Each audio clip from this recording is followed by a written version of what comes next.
পুচকা সারা সারা সবাইকে পাকার হাওয়া দিলাম, জামাইকে খাওয়ালাম, টি শার্ট দিলাম, ওখানে $50 দিয়ে দিয়েছিলাম, তুমি যা খুশি করো, তুমি যা পারো কেনো। ওকে আমি $50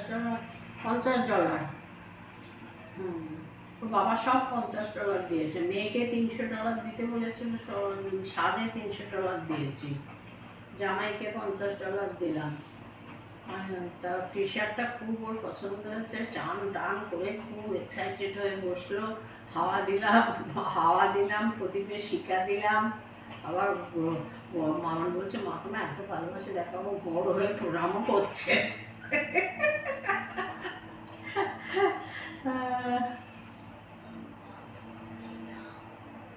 আরে ওখানে কোথায় পাবো, সে তো আমি কলকাতাতেও করতাম যখন মামুনের বিয়ে টিয়ে হয়নি। হ্যাঁ, আমার শাশুড়িও তো করতো, আম কলা পাকা আমাদের দুব্বো দুব্বো